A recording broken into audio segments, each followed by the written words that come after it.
Hey, Magic fans, welcome back. This is your captain speaking here on Captain Clyde's MTG. And we're here today to talk about the top 5 cards of my pick for Baldur's Gate Commander Legends. And this is an opinion. But in the comments down below, feel free to let me know what you think some of the best cards in the set are and why you think that. So without further ado, before we get started, remember to like, subscribe, the comments down below. It feeds that YouTube algorithm, try to get some views for the channel. It helps support, and I really do appreciate it. With that said, don't forget there's links in the description to the eBay store, which helps support the channel, the Patreon page, and email for the actual store. If you have anything you'd like to, pictures, topics, concerns, or just information, I'll be happy to answer anything I can for you. So, tray tables and seat backs are in a full upright position as we go through what I think the top 5 cards are to impact the Commander format moving forward. Now, with that said, we've already done a most expensive card view as of yesterday, and the most expensive cards will always change.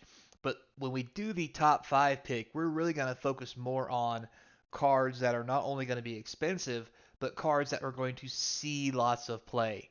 And that can be a difference.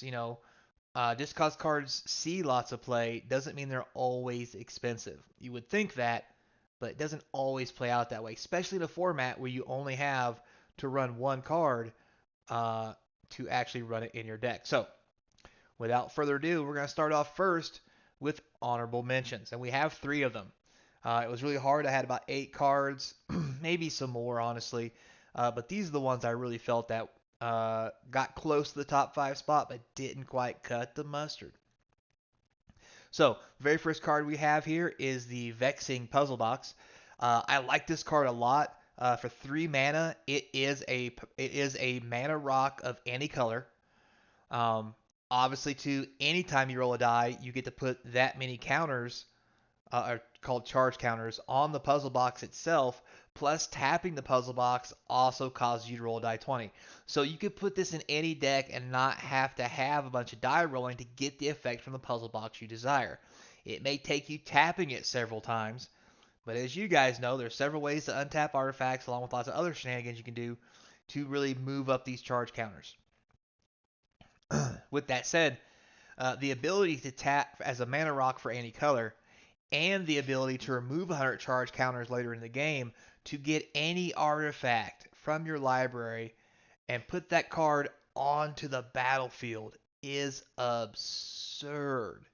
If you were to tutor this up with like an enlightened tutor or whatever that tutor would be that you'd get this with, so that you always have it on that first couple turns, you can pull up any kind of artifact, no matter how much it costs, and throw it onto the battlefield and just be like, Ploodow.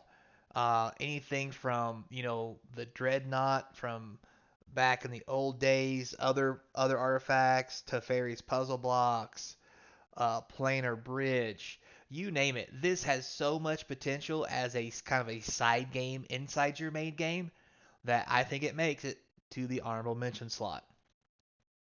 Next honorable mention we have is the Monster Manual. I just find it really hard to believe that this is not going to be a powerful card. Yes, it's 4 mana delay. It is an adventure though, so at turn 3 you can mill 5 cards and put a creature card into your hand. But the real thing that gets me about this card, I think makes an honorable mention, is for 2 green and 1 to just put a creature card from your hand onto the battlefield. Um, that's anything from Emrakul, Emrakul, the Promised End, any of the big dragons, Gnarlbone, you name it. There's so many things, Grizzlebrand, so many things you could just throw into the battlefield that have immediate effects that could make this card really crazy. Like, for example, Beholder, Tarrasque. Um, I think it makes it an honorable mention, and being in green makes it really weird, but I can see why it's in green, Birthing Pod, so forth, so on. But I really think that this might be a card that sneaks into those top 5s. If nothing else, it will definitely can be, like I said before, a side game inside your main game of ways you can have different win cons with just having one card.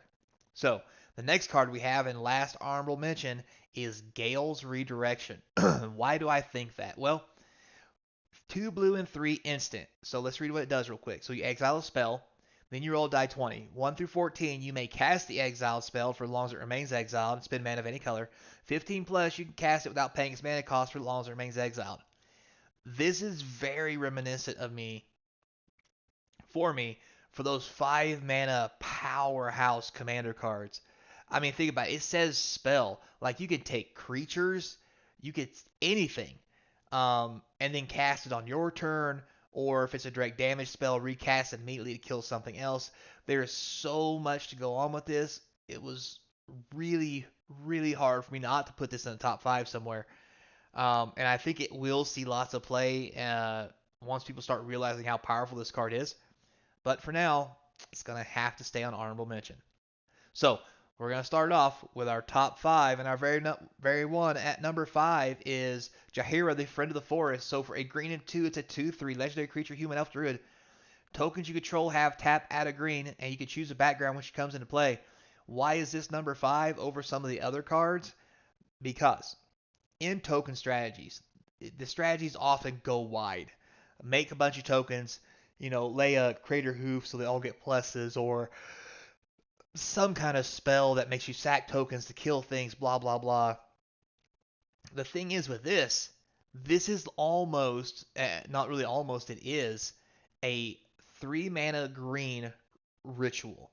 If you're making tokens left and right, on turn 1 there's a token, turn 2 there's a couple more, turn 3 there's some more, turn 4 there's a bunch more, turn 5 I multiply even more, and you finally get 5 to 10, maybe 15 tokens on the field, and you lay this card. Those tokens do not have summoning sickness. So for 3 mana, if you have 10 tokens, you just gained, by investing 3 mana, you gain 10, you net 7 mana. And notice it says tokens.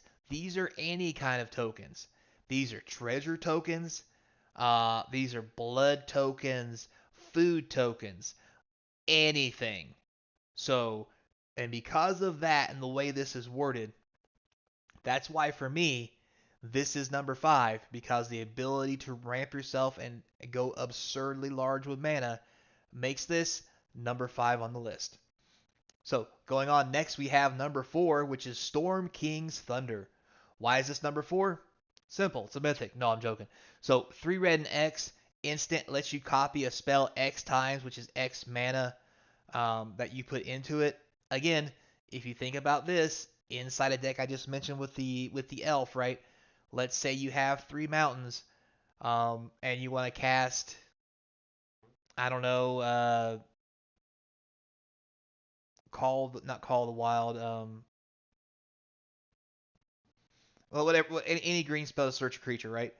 Let's say you, for 3 mana, you lay your elf, you have 3 mountains left, you have 10 tokens, now you have 10 mana, you tap your 3 red, invest in this, lay your 1 or 2 costs, let's say Collective Company for 4, and then since you have 10 green mana, you have 6 left in your 3 mountains, you Storm King's Thunder for 6, and then Collective Company basically 7 times through your deck. I mean, come on, this is absurd, and that's being polite about it.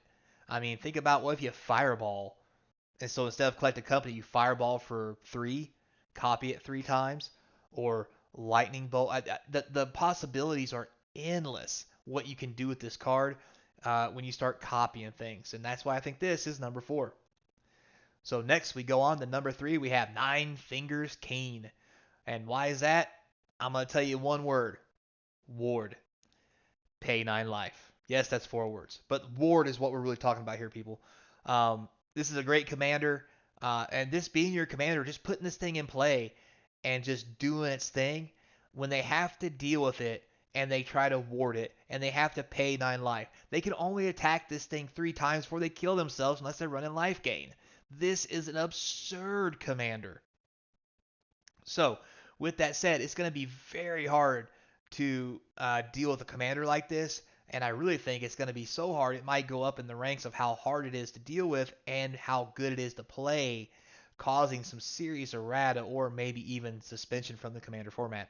And that's why this one is number 3.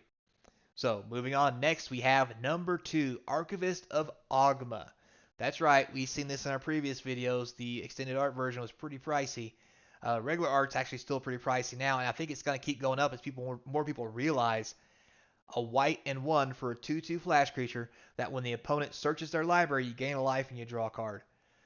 Everybody runs fetch lands in Commander. Everybody runs tutors in Commander. Everybody does something to search through their library in Commander.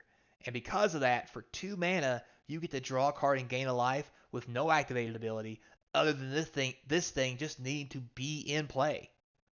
Like, how much easier can it get? And for 2 mana, it starts at the beginning of the game. If this is in your opening hand and you play it, the game is your oyster because they're gonna start fetching, start searching their deck while they try to build their commander stuff, and you're just gonna draw cards and gain life the whole time. This thing is absurd and probably really close to being number one, honestly. But it was a tough decision. I made it number two, and that's because this is going to be in every deck that plays white. Because everybody searches their deck, and drawing cards is amazing. So this is your number two on the top 5 cards. Next, we have card number 1, and there it is, Legion Loyalty. 2 white and 6 enchantment creatures you control have mirrored. The reason why this became number 1, it was close between the other one. Yes, this is 8 mana, harder to play, but there's ways you can cheat this in, as everybody knows. And the simple fact or ability that this has to copy your creatures when you swing is absurd. Uh, the right deck built around this to sneak this into play in the several different ways that you can do it makes this card extremely powerful, very playable, and there'll be decks built around this card. Um, I just I really believe this is going to reshape the format because this ability, a lot of cards are remotely expensive or hard to come by that just give one creature this ability. This gives every creature you control the ability, which is again just absurd. So that's why this Legion Loyalty is my number one pick to have the effect on the Commander format. So, with that said, guys, thanks a lot for hanging out with me. Tell me again in the comments down below what's your favorite card from Baldur's Gate Commander Legends and why. Let's have a good talk, and remember to be nice. And also, until next time, be kind. And I hope to see you across from the game table.